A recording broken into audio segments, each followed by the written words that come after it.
what's up guys? Jeff here, welcome back to the channel.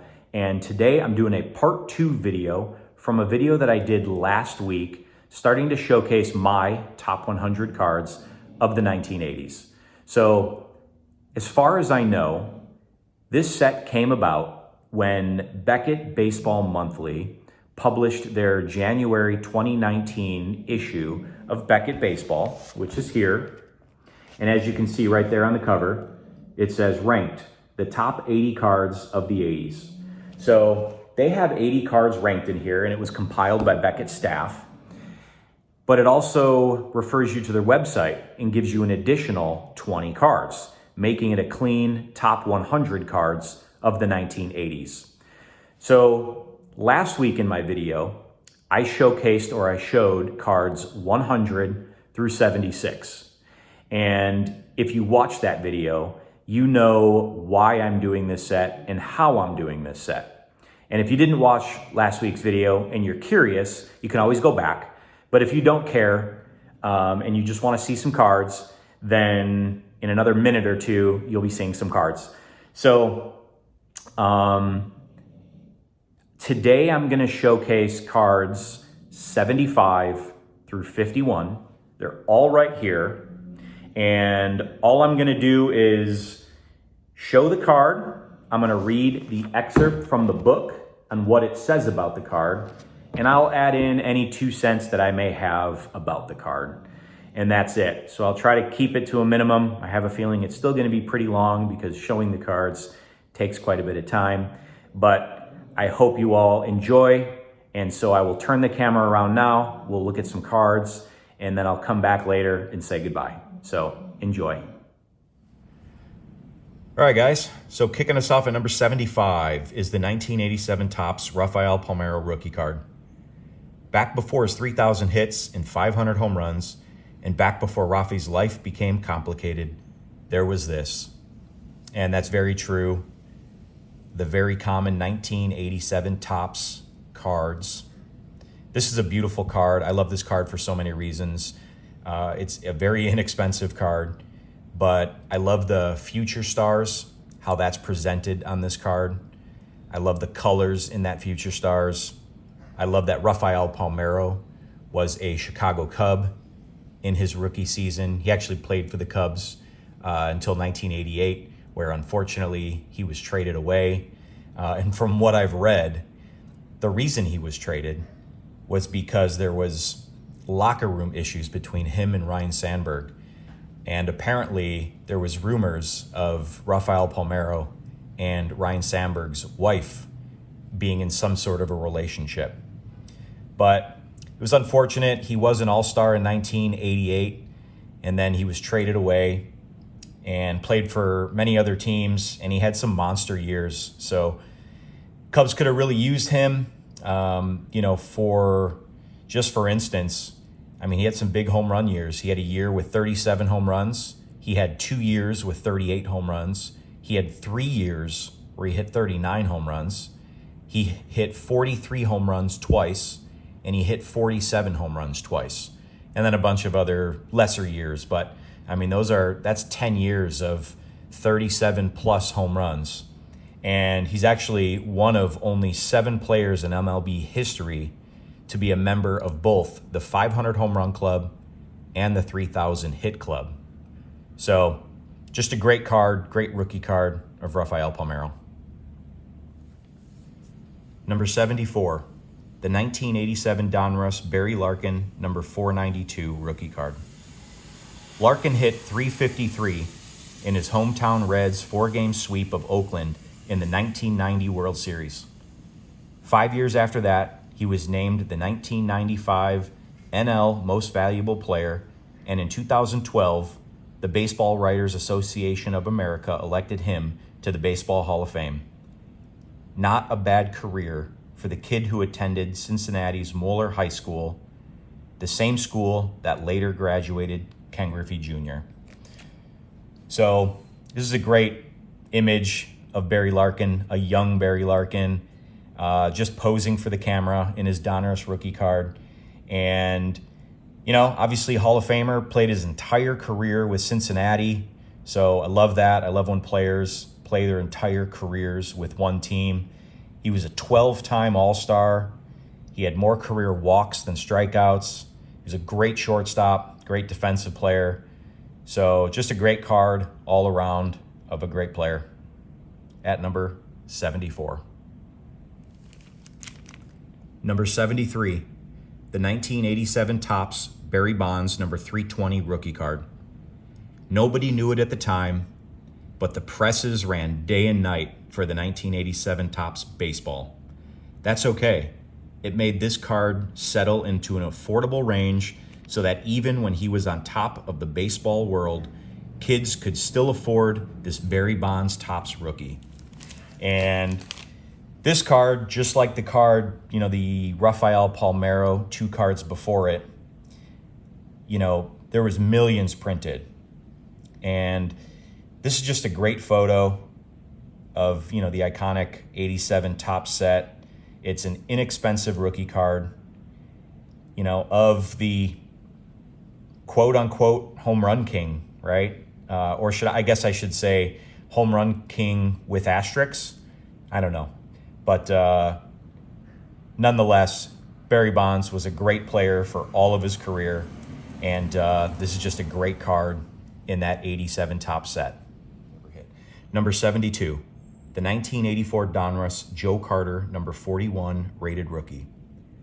Owner of one of the most famous World Series home runs ever hit, and one of the nicest guys to ever grace the front of a baseball card. Carter was class.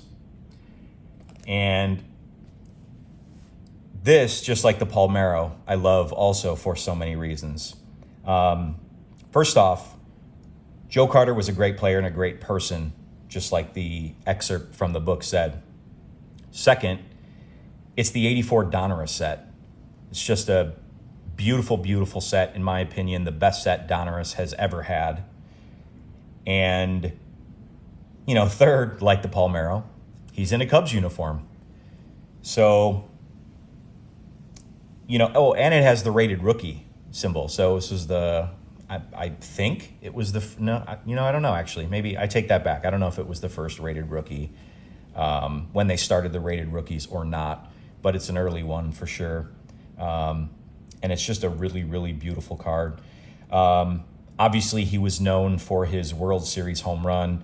So in Game 6 of the 1993 World Series, Joe Carter in the bottom of the ninth was up to bat, and he hit I think it was a 3-run home run to win the World Series.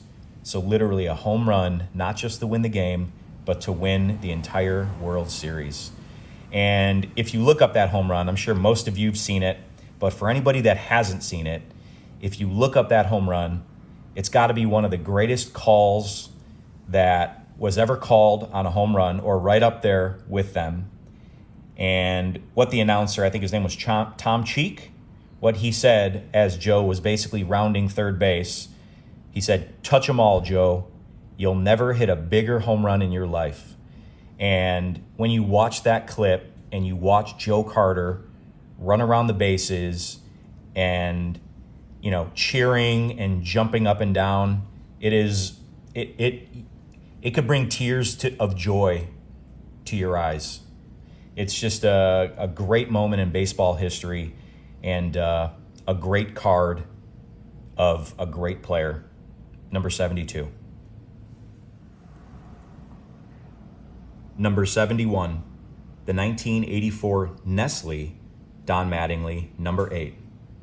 One of the more difficult Mattingly rookie year releases to find in mint condition is the Nestle card, found on one of 6 different uncut sheets. The cards look exactly like their Topps counterparts, save for the Nestle logo in place of Topps. Sometimes you'll find versions of these that look like they were hand-cut by a kid with plastic scissors and little use for even borders. Other times, you will find versions that look like they were just pulled from a pack. And that's what I like about these higher grades Mattingly cards, from this Nestle set. I mean, when you look at this card, it looks like it was pack pulled, but it was hand cut.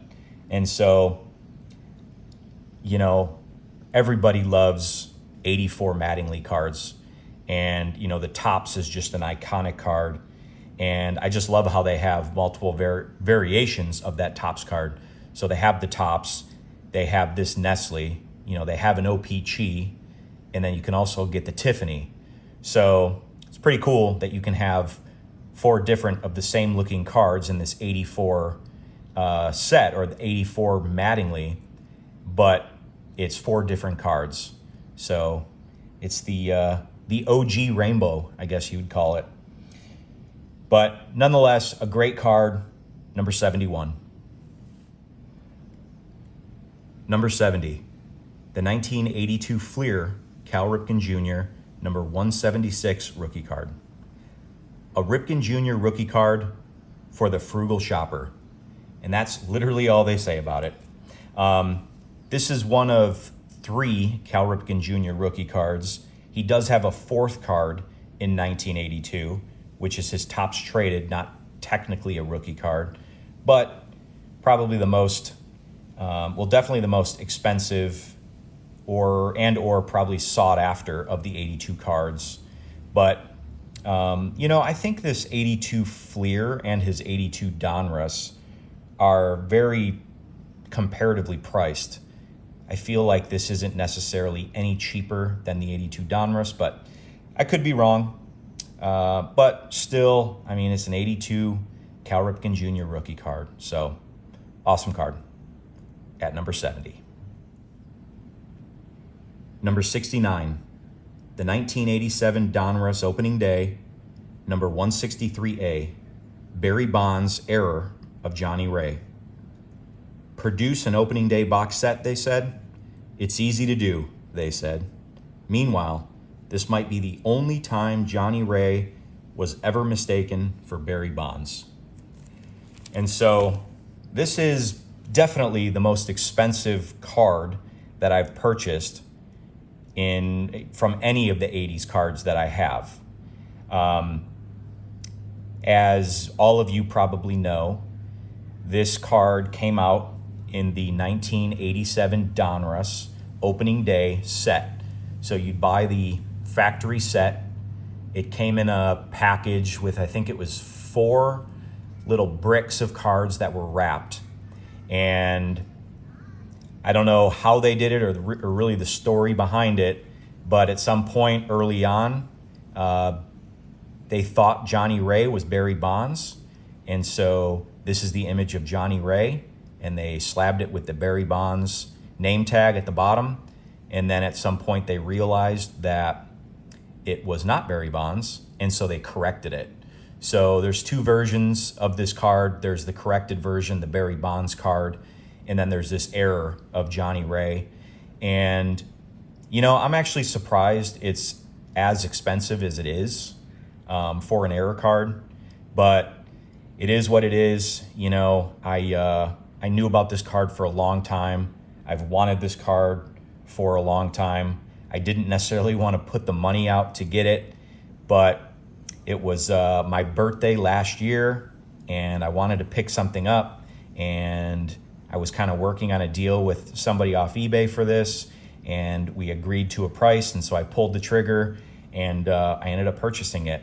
So again, it's a card you don't really see too often, so it's pretty cool. I like owning it, and so I will leave it at that, but number 69 on the list. Number 68, the 1989 Upper Deck John Smoltz number 17 rookie card. In 1987, the Detroit Tigers were making one last attempt at a World Series appearance with the band that have gotten them a world championship just 3 years before. And so they parted with a 20-year-old Michigan native named Smoltz, trading him to the Braves for 36-year-old veteran Doyle Alexander. Alexander went 9-0 from mid-August on. Even so, let's just say the Braves won the trade. And absolutely they did. You know, we showed, Smoltz had another card in my last video, his 88 Fleer update, and that was card number 100 on this list. And So this year, 1989, was the first year that you can pick up John Smoltz rookie cards out of packs. And I mean, yeah, going back to what the excerpt said, Braves definitely won that trade. He played 20 years with Atlanta. He was a first ballot Hall of Famer. And what I read was he is the first player to enter the Hall of Fame who had Tommy John surgery performed in his career. So, interesting tidbit of information. But John Smoltz, obviously, one of the great players on that 90s, that run of that 90s Braves team. So, just a great player, great card, iconic 89 Upper Deck set. Number 68. Number 67, the 1982 Donruss, the famous chicken. Yeah, we know. It's a dude dressed like a chicken. But it's still a fun card, even if it is just a guy who made a living dressed as a chicken and then got his own baseball card. So it's a fun card. I think this is the first Donruss chicken card that they put out. I think there's one in 83 and 84, but this is the first one. And you'll find a lot of these actually autographed. And the reason for that is because on the back of this card, it does say that the man who played the chicken will autograph these cards if people send them to him. So let me flip this around real quick and I'll show you the back. All right, so I doubt you can read it, but the bottom paragraph says, the chicken says that he will autograph all chicken cards sent to him in care of the Donruss Company, P.O. Box, blah, blah, blah, blah, blah, on the address. Your request must include a stamped, self-addressed envelope. So that's pretty cool. And I forgot the guy's name. I think it says it on the back here. I think it's like Ted something. I don't know. But either way, that's pretty cool. I would like to pick one of these up autographed just to kind of go with this. But nonetheless, great card. And that is number 67 on the list. Number 66, the 1982 Fleer, John Littlefield, number 576A, error, pitching left-handed. It doesn't take long for those busting 82 Fleer to realize that John Littlefield's card featured a reverse negative, making the right-hander a lefty on the card front. Fleer corrected it quickly, but the error fire had already been stoked. The Littlefield can still be found, but its value hasn't changed much over the last 35 years, and there are plenty of people who want it. So this is also another tough card.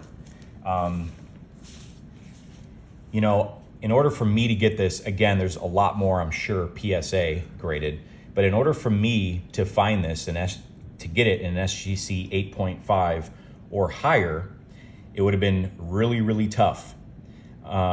Because at the time, I think there was only 10.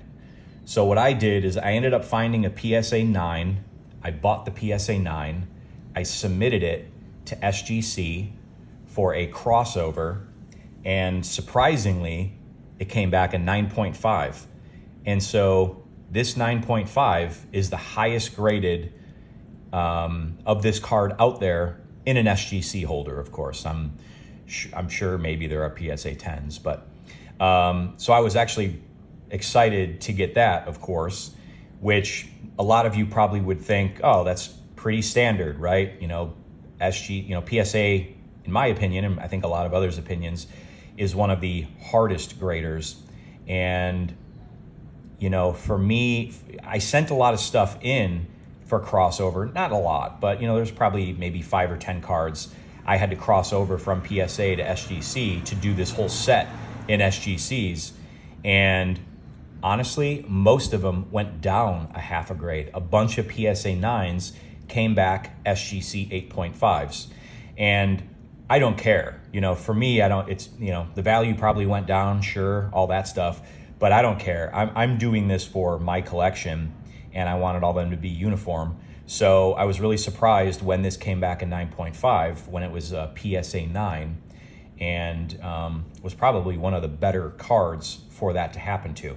So I will also show the other one. I ended up picking up the other one in an SGC, so I will place the other one right next to this one so you can see what both look like. But this was the more difficult reverse negative error card.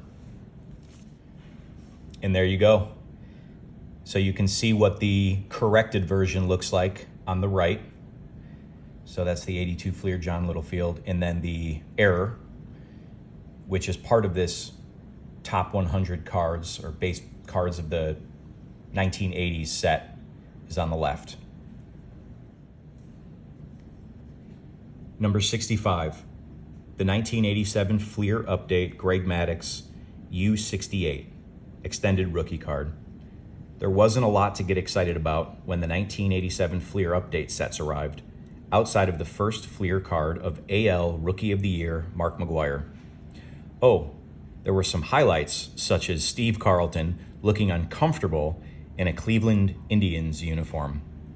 But the key card of the set would be of a 20-year-old guy who posted a 2-4 mark and a 5.56 ERA in 31 innings the year before.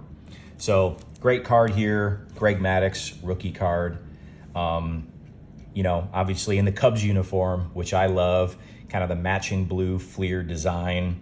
And just like the Rafael Palmeiro and the Joe Carter card that I showed a little bit earlier, just another unfortunate event where Gregg Maddux ended up leaving the Cubs. I forgot how, no, you know what? I think he just wasn't signed. And I think he ended up just signing with the Braves. I think it was like 92 or so. But Gregg Maddux joined that stellar Braves team with other Hall of Famers, John Smoltz and Tom Glavine. And so, I mean, just the three of them on that team was incredible. But I still love me some Gregg Maddux, and his rookie card is him in a Cubs uniform. So there you have it, number 65. Number 64, the 1985 Donruss Roger Clemens number 273 rookie card. The third Clemens rookie and fourth card overall hails from 1985 Donruss, a solid set that was met with a great deal of interest from buyers, figuring that if the 1984 Donruss was so good, the 1985 would be even better. Yeah, about that. Production seemed to multiply from the 84 numbers, and who could blame Donruss for not wanting to leave money on the table? So, yes, we all know the 84 Donruss was an iconic set. Then they started printing a lot more in 85. They put this set out. It's a beautiful set. I love the black borders. I love sets with black borders, the 71. But, you know, just not as a, in my opinion, beautiful set as the 84 Donruss was. But still, beautiful set, great card. Roger Clemens rookie, one of three in 85. You know, you can pack pull this one with the others in 85. So just a great card. Number 64. Number 63, the 1986 Donruss The Rookies Wally Joyner number 1 extended rookie card. Along the most anticipated cards of the late 1986 releases were the first MLB licensed cards of rookie sensation Wally Joyner. Wally World took the league by storm by hitting .290 with 22 home runs and 100 RBIs as a 24-year-old getting his first taste of the big league pitching. Donruss knew something good when they saw it and made Wally card number 1 in the inaugural The Rookies boxed set. So, great set. This is another card for me, you know, you just don't find it, you know, SGC graded. So right now there's only 4 of them graded in 8.5 or higher. Again, PSA probably has a ton of them, but you know, this is another one I had to buy in a PSA 9 and cross over to SGC. And sure enough, like most of my crossovers from PSA to SGC, it came back a half a grade less, so to an 8.5, which again doesn't bother me at all.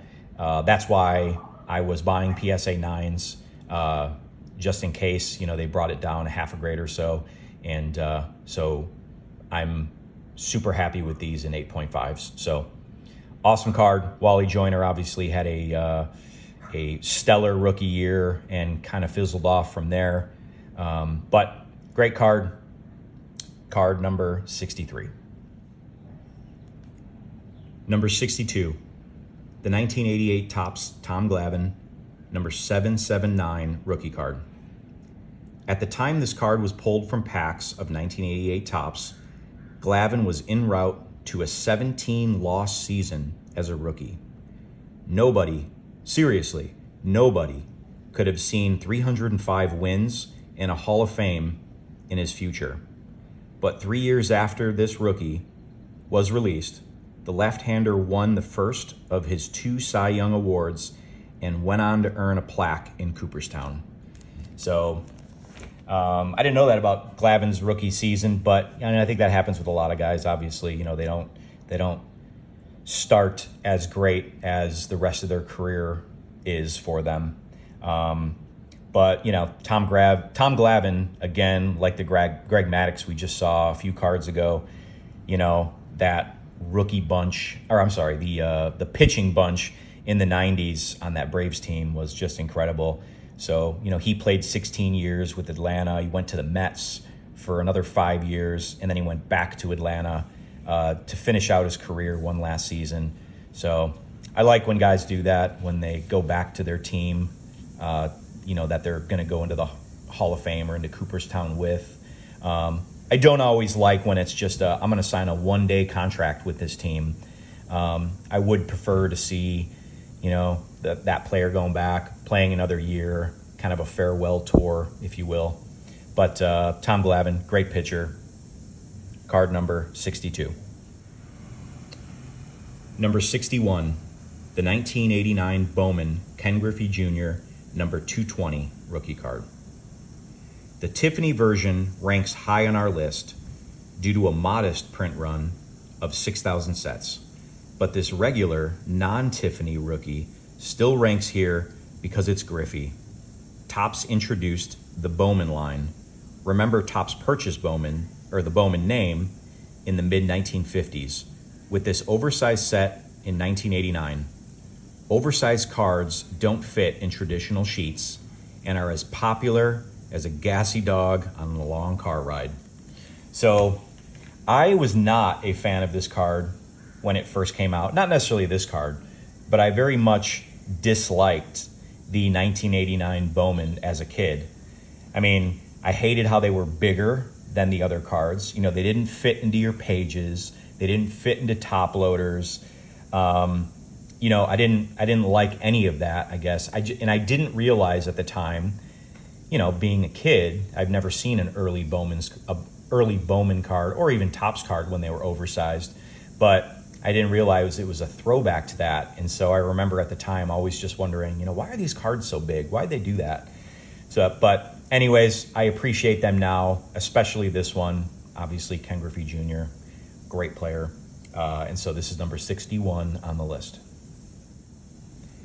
Number 60, the 1988 Topps traded Jim Abbott number 1 extended rookie card. Winning the gold medal in the 1988 Olympic Games, pitching against and beating Japan in the championship game was one of the best things that could have happened to Jim Abbott. For after that victory, the narrative changed from the tired and repetitive sentence, Jim Abbott, born without a right hand, to Jim Abbott, who pitched the United States to an Olympic gold medal. That alone was a great step forward in the Jim Abbott story. And I always liked Jim Abbott. I always thought it was fascinating. He was born without a right hand. He was never an all-star. But he was one hell of a player, right? And that determination, right, to play. So he was a decent player, like I said, never made an all-star team, but decent player. He did have a no-hitter in 1993, but This is just a great card, a great extended rookie card of his that came out in the 88 Topps Traded set with his USA team uniform on. So, great card, number 60. Number 59, the 1987 Fleer Barry Bonds number 604 rookie card. Bonds' second Fleer card appeared the year after his inclusion in the 1986 Fleer update set. But this was the first pack-pulled inserted card of the Pirates youngster and was highlighted as a key card from the first day of release. Bonds looks thrilled to be getting his picture taken. So this is a great rookie. This is one of my favorites of his in 87. I love his uniform, the hat, and just the tough guy image on his face. So the second Bonds card that popped up in today's run of these cards. And this one's number 59. Number 58, the 1983 Fleer Wade Boggs number 179 rookie card. Another Boggs rookie makes the list, and this Fleer was the only one of the three out of Topps, Donruss, and Fleer with a non-action shot, providing a good look at the player who collected 3,010 hits, won 5 batting titles, and hit better than 360 in 4 different seasons. So obviously Wade Boggs, great player. He doesn't need any, introduction. Just crazy, he played 11 years with Boston, and then he went right to the Yankees from Boston. So he didn't finish his career at the Yankees. I think he went to the Tampa Bay Rays or something, but 12-time All-Star, and 12-time All-Star 12 years in a row. He was an All-Star from 85 to 96, and became a free agent after the 92 season for all those good years with Boston, and signed with the Yankees. So very unfortunate for Red Sox fans out there, but great player nonetheless. Number 58, Wade Boggs. Number 57, 1988 Donruss Gregg Jefferies, number 657 rookie card. Who knew that the Donruss presses would be rolling with 1988 product from late 1987 until, presumably, the early part of the George H.W. Bush presidency in early 1989. You see why people got tired of the drab borders and card images of this set. But it was baseball in 1988.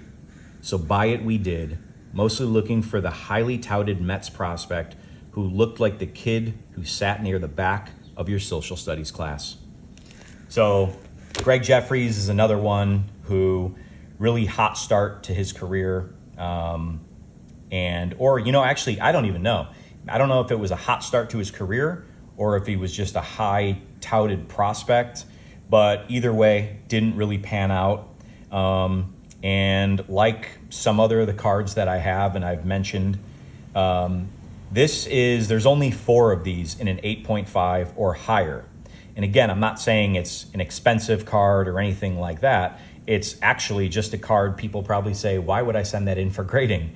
But again, I wanted to pick this up. I waited forever, never saw one in an SGC slab up for sale. So I ended up buying a PSA 9 and submitting it to SGC for a crossover, and it came back in 8.5. So anyways, I'm very happy with that. It's part of this set, and I can display it with the rest of this set. So Gregg Jefferies, number 57. Number 56, the 1984 Fleer Don Mattingly, number 131 rookie card. The third of Donnie Baseball's 3 1984 rookie cards from the major manufacturers of the time. A ho-hum image, maybe, but still a key card of one of the most popular players of the decade. And Don Mattingly, for sure, was one of the most popular players of that decade. Just a great rookie card of his. And, I just love the image of this card. 84 Fleer is one of my favorite Fleer sets of the 1980s. So great rookie card of Don Mattingly, number 56. Number 55, the 1987 Classic Games Bo Jackson, number 15. 3 years ahead of Score's famous 1990 Bo Jackson baseball/football shot, this Bo Jackson card was part of the Classic Games introduction of a boxed set game with baseball card content. The cards were designed and produced by Classic with a full license and were well received. Perhaps none more than this Auburn shot of Bo with the baseball and football theme. And I've always loved this card. This is just a great shot of his. They were referring to the 1990 scorecard where he's just in his shoulder pads and has a bat, behind his head. And then there's actually a football card in the 89 score supplemental set that also has a similar image with him with his shoulder pads and a bat, like he's kind of in his batting stance. But this one, like the other ones, are all great cards. This was the first one produced like this, came out of those Classic Games those games sets, I guess. But awesome card. Really love this card. Number 55. Number 54, the 1981 Topps Fernando Valenzuela, number 302 rookie card.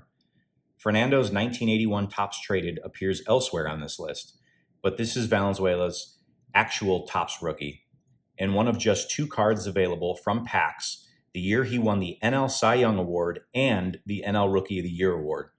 Bonus points for this one, as it also features former Dodgers World Series champion and longtime Angels manager Mike Scioscia. So great rookie card of Valenzuela. So this is the first Topps card he has. Like this excerpt says, he does have an 81 Topps traded.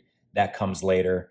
But man, I wasn't around. I mean, I was born in 81, but in 1981, I guess when he came up, he was on fire. And so, there's that documentary, Fernando Mania, that was really good. He had a really unique windup. He threw screwballs.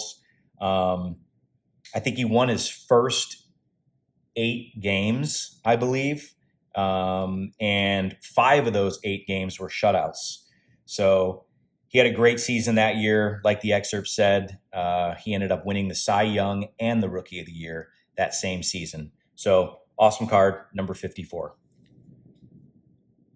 Number 53, the 1989 Upper Deck Randy Johnson, number 25 rookie card. Another great 1989 Upper Deck rookie. Baseball had 2 tall guys breaking in at about the same time, 6'7" Ben McDonald and 6'10" Randy Johnson. It was Johnson who fared better over his career, collecting 5 Cy Young Awards, including 4 in a row, while winning 303 games and landing in Cooperstown. If it weren't for his 1989 rookies, most probably wouldn't even remember. The big unit pitched for the Montreal Expos. So obviously everybody loves the 89 Upper Deck set. So it's a great card of the big unit, Randy Johnson.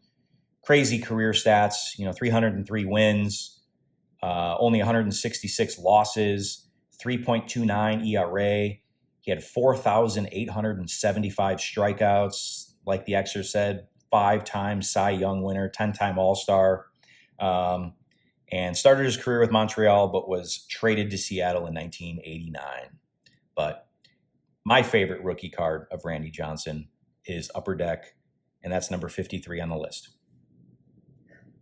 Number 52, the 1988 Score traded Roberto Alomar extended rookie card, number 105T. An underappreciated card for much of Robbie's career, but it did gain some momentum as fans and followers began looking at his career as a whole and how good he was at second base.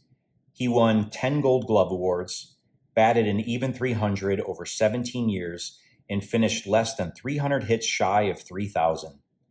He played for 7 teams, but is best remembered as the glue of the back-to-back world champion Toronto Blue Jays in 1992 and 1993, when he batted a combined .347 over both series. So awesome rookie card of Roberto Alomar, great player. This was that great 1988 score traded set that also included the Craig Biggio rookie and the Mark Grace rookie. And, I just picked this one up recently just as an upgrade because I already had another. I had an 8.5, and this one was cheap enough, so I decided just to upgrade it. And so let me show the 8.5 real quick that I also have. All right, and so that's the 8.5 that I currently have. And I mean, the 8.5 is, it's only a $10 to $15 card or so. I don't need both of them, so I'm keeping the 9.5. And instead of, trying to list the 8.5 up on eBay, for 10 or 15 bucks, I figured I'd just give it away. So what I'm going to do is literally anybody out there watching this that is, can use this card for your collection for whatever reason, just go ahead and be the first person to leave a comment and say that you want the Roberto Alomar card. That's it. I'm just gonna give it to whoever says they want it first in the comments. So just say that. I will respond back, and then we'll go from there. But yeah, that is the Roberto Alomar, number 52 on this list. And the final card in today's top 100 cards of the 1980s is number 51, the 1985 Fleer Roger Clemens, number 155 rookie card. Fleer used a great image for this rookie card, opting for a dialed-in Clemens, which seems appropriate. With this card, Fleer became the only manufacturer to produce an XRC and a rookie card of the Rocket. Also, this seemed to be in fewer quantities than Topps and Donruss Clemens efforts in 1981. So I have no clue if this is in lesser quantities than the 85 Topps or the 85 Donruss, but I also love this 85 Fleer set. That 84 and 85 are probably my 2 favorite Fleer sets of the 80s. And so second Roger Clemens rookie card that came out today in this list. And there you have it. That wraps up the card numbers 51 through 75 in the top 100 cards of the 1980s. And I will flip this around and say goodbye. And so we're back. So if you guys are here with me now still, I very much appreciate it. Thank you. I know it was long. I hope you enjoyed it. I had a lot of fun doing it. And if you watch this and you did not watch my first video and now it kind of sparked some interest and you want to go see the first 25 cards 100 through 76, there will be a box that pops up here where you can click and go back and watch that video. If not, no big deal. I plan on putting out 2 more of these videos in the next couple weeks. The first one will showcase cards 50 through 26. And then the last one, or the final one, will showcase cards 25 through number 1. So again, I very much appreciate you guys watching. Thank you very much, and we will see you next time.